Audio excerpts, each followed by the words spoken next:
Kuwait is holding a meeting with 5 other Gulf countries to try and solve the ongoing Qatar crisis. Now, last year, you may remember, Bahrain, Saudi Arabia, the UAE and Egypt severed diplomatic ties with Qatar after they accused it of supporting extremists. The boycott hurt Qatar's economy in the second quarter of 2017, but the world's top exporter of liquefied natural gas is bouncing back. Its government says the country is again growing at one of the fastest rates in the region.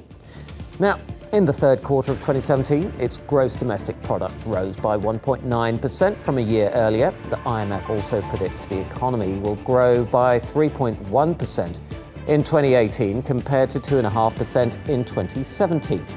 Latest data also showed that imports have rebounded by 40%, close to pre-boycott levels. This suggests Qatar was able to quickly find alternative sources of imports and establish new trade routes with countries such as Iran and Turkey. Since the blockade, Qatar has tried to become more self-sufficient by developing major projects such as the Hamad port, a network of highways and special economic zones, as well as reducing rents by 50% for all investors in logistics.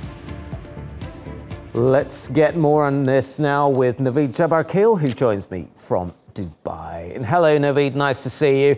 Now, representatives of the GCC's Shura Council's meeting in Kuwait today. What's been the outcome of those talks? Well, as our Shura councils really are the closest thing you get to parliaments here in the Gulf region. They're quasi-political bodies, and the senior leaders from the 6 countries' councils met in Kuwait today. At the meeting, the country's Emir, Sheikh Sabah Al-Ahmed Al-Sabah, called on the countries to try and confront their challenges together. He said, quote, they need to cooperate, consult and meet at all levels if they're going to overcome these unprecedented challenges. Now, what we saw today was more of the determination that Kuwait has shown, its Emir in particular. What he's calling for is for the 6 Gulf states to rejoin forces, essentially for Saudi Arabia, Bahrain and the UAE to re-establish ties with Qatar and to bring some semblance of normality back to the GCC in the same way that it has been since it was formed in 1980. Still no clear breakthrough, though, it seems. What are the main stumbling blocks to the solution to this blockade, do you think? Well, there are a few reasons, and Saudi Arabia, I think, is at the heart, is somehow connected to a lot of them.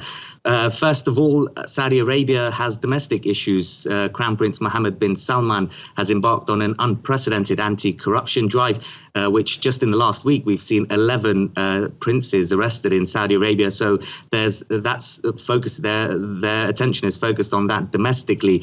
Then there's also the regional issues which have plagued the Gulf over the past year or so. What's happening in Yemen? We've seen Ali Abdullah Saleh, a major leader in Yemen, was killed in December. So that's sort of given the upper hand to the Houthis in the conflict, which is why the Saudis and Emiratis are focusing attention there now.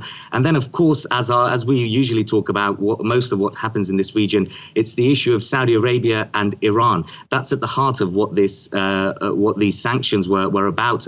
Saudi Arabia and its allies saying that Qatar is too close to Iran. So once again, at the heart of this issue is Sunni Saudi Arabia on one side, Shia Iran on the other, and essentially the Saudis telling the Qataris to make their choice on which side they lie on. And very quickly, Nawied, there are several other challenges in the region as well, aren't there?